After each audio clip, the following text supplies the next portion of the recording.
Assalamualaikum warahmatullahi wabarakatuh. Selamat pagi anak-anak. Pagi. Salam sejahtera bagi kita semua. Anak-anak, kita berjumpa lagi setelah 3 minggu Bapak vakum. Baiklah, kita memasuki kepada materi bab 3. Anak-anak tentunya pernah membuat sesuatu.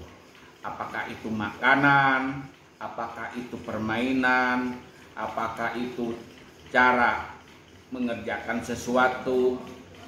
Pasti kalian pernah. Pertanyaannya, bagaimana supaya apa yang kamu buat, apa yang kamu bikin, apa yang kamu ciptakan dapat dimengerti oleh orang lain, dapat dilaksanakan oleh orang lain. Dewasa ini banyak sekali video-video tentang cara melakukan sesuatu atau cara membuat sesuatu.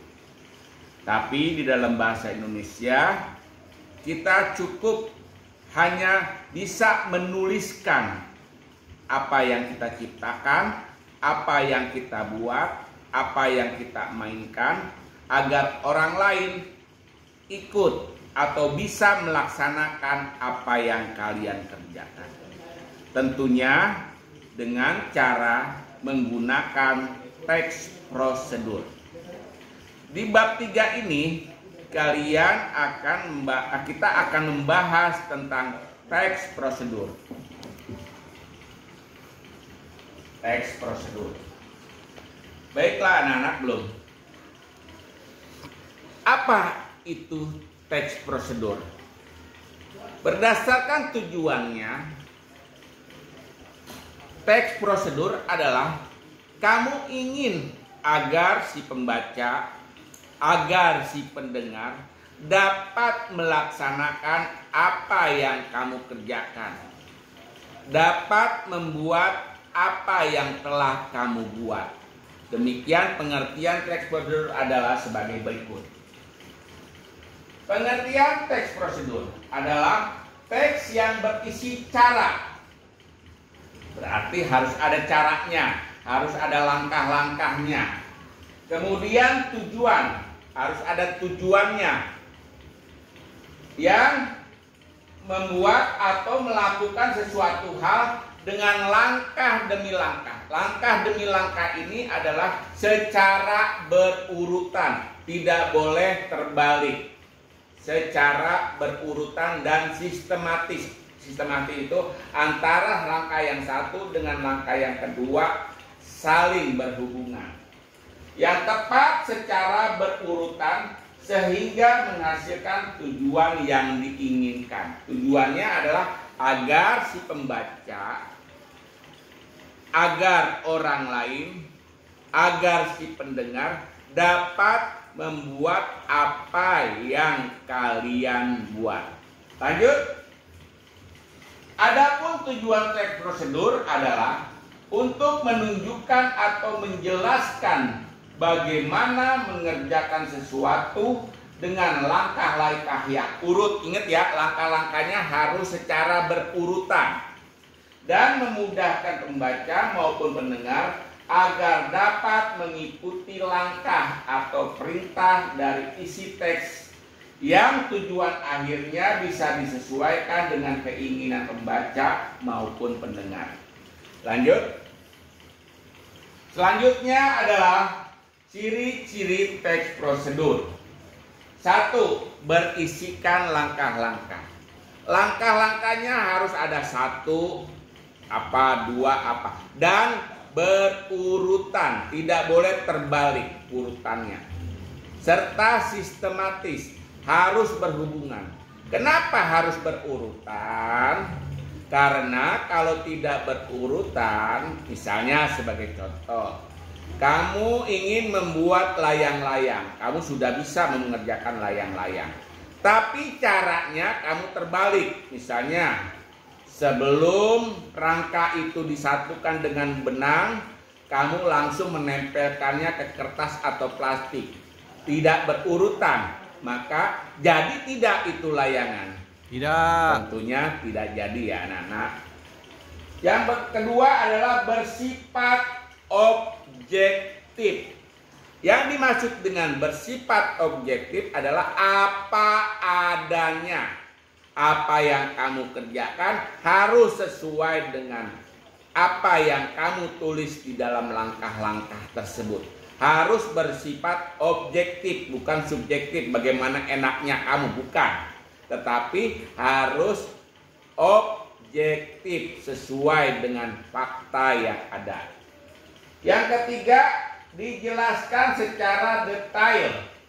Yang dimaksud secara detail ini benar-benar sekecil-kecilnya harus kamu sampaikan di situ. Ya, spesifikasi secara khusus harus kamu sampaikan di situ di dalam langkah-langkahnya. Tidak boleh tidak.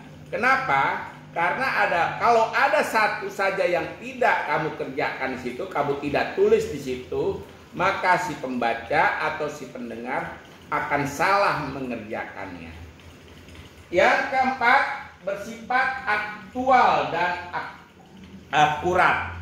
Akurat itu adalah tepat, secara tepat, tidak boleh secara angan-angan. Tidak boleh secara khayalan, harus tepat, aktual. Yang kelima, menggunakan kata kerja aktif. Kemarin Bapak sudah menjelaskan tentang kata kerja aktif. Ada aktif transitif, ada aktif intransitif. Apa kata kerja aktif contohnya? Ya, menggunakan awalan me. Menggunakan awalan. Coba kamu lihat di bukunya atau pelajaran sebelumnya, kamu sudah mempelajari itu tentang kata kerja aktif yang menggunakan imbuhan me. Kemudian menggunakan konjungsi atau kata penghubung. Misalnya dan, lalu, kemudian, dan lain sebagainya. Ya, itu kata hubung. Kemudian menggunakan imperatif bersifat memerintah ataupun memberi komando. Ya, bersifat memerintah. Berarti di situ kamu harus menggunakan kalimat perintah. Apa itu kalimat perintah? Kalimat perintah adalah kalimat yang digunakan untuk menyuruh seseorang. Menyuruh, memerintahkan seseorang. Ciri-cirinya biasanya menggunakan partikel lah. Ya, menggunakan partikel lah. Ya. Kemudian menggunakan kata keterangan. Nah, di dalam waktu tentang struktur bahasa, kamu sudah mempelajari tentang kata keterangan, ya, keterangan alat, dengan, keterangan penyerta, bersama, ya, keterangan waktu, pagi, siang, sore, keterangan tempat, di pasar, di rumah, dan lain sebagainya. Kemudian menggunakan kalimat saran dan kalimat perintah. Kalimat saran adalah kalimat yang digunakan untuk menyarankan, menghimbau. Ya, misalnya contoh menggunakan kata sebaiknya, seharusnya, dan lain sebagainya. Dan yang sudah Bapak jelaskan tadi yaitu menggunakan kalimat perintah. Next, selanjutnya struktur. Apa aja sih yang ada di dalam teks struktur? Yang pertama adalah judul. Anak-anak, sebelum kalian memberi judul, kalian harus menentukan temanya. Misalnya sebagai contoh, kalian ingin membuat nasi goreng. Nah, berarti judulnya adalah nasi goreng spesial misalnya, atau nasi goreng kecap, atau nasi goreng pete. Temanya apa? Nah, misalnya kalian tentukan temanya, yaitu misalnya masakan tradisional Indonesia. Nah, itulah tentang judul. Judul itu hanya sekedar nama karangan ya.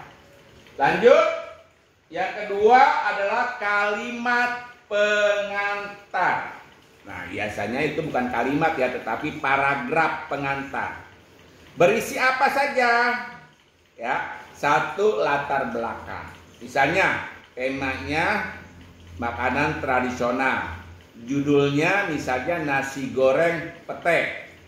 Nah, latar belakangnya misalnya sebagai contoh, di Indonesia banyak sekali ragam makanan tradisional.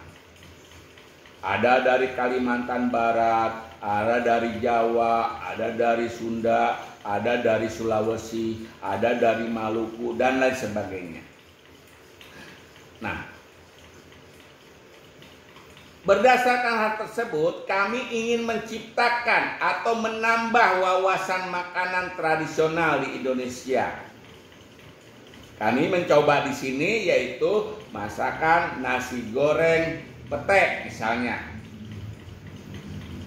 Kenapa kami menciptakan nasi goreng pete? Yaitu satu, untuk menambah khasanah atau wawasan atau variasi masakan tradisional Indonesia. Itu latar belakang. Yang ketiga, harus tertulis atau harus ada yang namanya bahan dan peralatan. Misalnya nasi goreng, bahannya apa? Minyak goreng. Apalagi? Nasi. Apalagi? Bawang. Apalagi? Bawang putih, cabai, pete, telur, garam, kecap, dan lain sebagainya. Nah, itu bahan. Apa saja alat-alat digunakan untuk memasak nasi goreng? Coba apa saja anak-anak? Satu, apa? Penggorengan atau wajan. Yang kedua buat buat ngaduk-ngaduknya sodet. Anak-anak nggak tahu ya sodet ya? Sungguh terlampau. Ya, misalnya apa lagi? Buat ngulek tuh, buat ngulek cabe, buat ngulek bawang, apa itu namanya tuh? Cobek. Anak-anak sebut terlalu nggak tahu. Ya, cobek. Yang kecilnya yang buat ngulek-nguleknya ulekan atau muntu. Apalagi buat ngiris-ngirisnya apa itu? Pisau. Oh, gergaji. Bukan gergaji, pisau anak-anak. Nah, terus apalagi kira-kira? Ya, masa habis dari penggorengan langsung dimakan? Harus taruh di mana? Piring. Di piring. Lanjut. Yang keempat, tahapan proses ditulis secara berurutan. Nah, ya tadi Bapak katakan, jangan terbalik-balik. Harus secara berurutan dan sistematis. Ya, lanjut, next. Langkah-langkahnya. Nah, itu tadi Bapak katakan. Sebelum judul dibuat, maka kalian harus menentukan temanya dulu. Tema itu sama dengan topik, ya. Menentukan topik yang akan dibuat. Tadi apa topiknya yang tadi? Masakan tradisional. Masakan tradisional Indonesia. Yang kedua, mengumpulkan sumber informasi. Bisa dari majalah, tuh informasi bisa dari majalah, bisa dari Mbak YouTube, bisa dari Mbah Google, bisa dari orang tua kamu, bisa dari mana saja itu sumber informasi.